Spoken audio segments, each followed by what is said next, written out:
There are precious metals in electronics that can be safely removed and reused. This is one big business that the global community is looking at to solve the challenge of dumping of e-waste in Nigeria and in other African countries. Many see a possibility of creating vital economic solutions to the e-waste problem.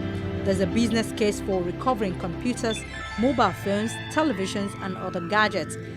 Experts also estimate that recycling 1 million mobile phones can recover about 24 kilograms of gold, 250 kilograms of silver, 9 kilograms of palladium, and more than 9,000 kilograms of copper. This is the focus of a regional workshop on enhancing capacities for the environmentally sound management of waste electrical equipment through the regional delivery in Africa. We are talking about Millennium Development Goals. Having a healthy society is one of them. And one reason why we are getting worried again is that the developed countries target Nigeria and West Africa in particular to be dumping. So, since Africa is a soft spot for those who dump e-waste, we are trying to educate, strengthen the capacity of government officers responsible for shipment of waste to know what to do.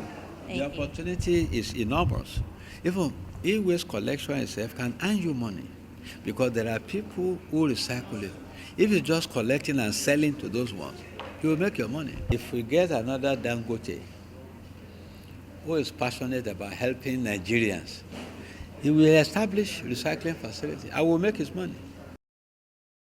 Electronics, whether new or used, contain gold, silver, copper, and other precious metals that can aggregate to a lot if their collection is approached as real-time business. This business model is being considered by some countries in Europe where most of the e-waste emanates from. Experts believe it could be interesting to create packages that would transform what will cause health problems into good business to integrate those already stripping the e-waste here in Nigeria and elsewhere. Adrian is the managing director of Hinckley Associates. His company is currently working on providing e-waste solution in Nigeria. A lot of people talk about the positive fractions, and there are positive fractions to electronics, sure. In electronic waste, you can find precious metals, you can find gold, you can find palladium. So definitely they're there. It's about recovering them. And it's about recovering them in an environmentally friendly manner. And that's not what's been achieved now. For example, the reason why they incinerate a lot of these electronics is, for example, the wiring, the cabling, they're removing the plastic through incineration and then recovering the copper. Now it's the copper that they sell on for money.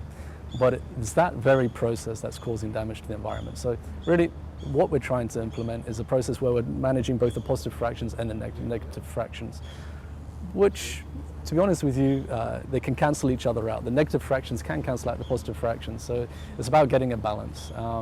But yeah, for a recycler, there is an incentives there, but it's a very dirty business. There's a lot of investment, capital investment, and quite a long-term return on that project.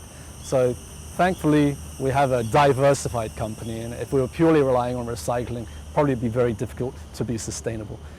We've already put in 4 years of work. We've already put a lot of financial investment into this project, and we're yet to see a return yet, but we hope it's coming in the future. Sustainably look after e-waste.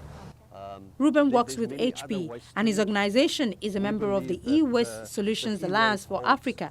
The alliance was formed in 2011, and its members are Dell, HP, Nokia, Philips, and Reclaimed Appliances, with the intent to bring practical e-waste solutions to Africa. A critical role fulfilled by the alliance is the consultation with authorities on regulations to provide sustainable framework for e-waste management. At this point in time, you've got almost pockets of some deliberation, pockets of some activity. You've got maybe some initiatives, some events being held by Nesria, or maybe Etisalat, or HP is sponsoring a take-back event. But more than that is needed. An entire ecosystem is needed to make sure that we create that fair and level playing field from a producer point of view, to make sure that everybody that has a responsibility is participating in the system, in the collective system, and then to make sure that ultimately this entire system gets sold to the consumers, to the end user out there, knowing what to expect, what is available for me, and also knowing what this system is doing for my country. So the education awareness component is very important, but so is the entire ecosystem. And we believe if it's only one or two components, it's just not sustainable. It's an event. It's a little bit of a hype, and then usually it dies down. You know, we want to make sure that let the mindset change. You know, let there be change in our attitude, in our workplace, by the importer, by the exporter, you know, by the collector and the user. Let that mind change be there, that now, if I don't have a need for this, there's a proper way to get it going. And it's also building into the whole global concept of sustainable consumption and production. This year has been declared, from here to the next 10 years, the United Nations Decade on Sustainable Consumption and Production. What that means is to produce sustainably. What do I mean? We make sure when you produce any new product, the production process is environment friendly, and also the final product will have reasonable longevity, and also a situation where it can even become a raw material for another process. So the whole idea of cradle to grave is over. The concept now is cradle to cradle. I have used it to a level, I have finished with it.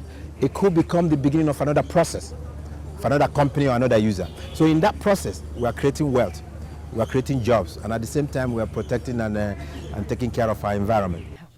Experts say a sound and comprehensive national e-waste management strategy is the key to eliminating or reducing to the barest minimum the adverse environment, social and economic effects of electronic waste in Nigeria. They also say attention should be channeled to a good and sustainable collection system, the establishment and strengthening of existing dismantling facilities, pre-processing, recycling and refurbishment standards, and financing mechanisms.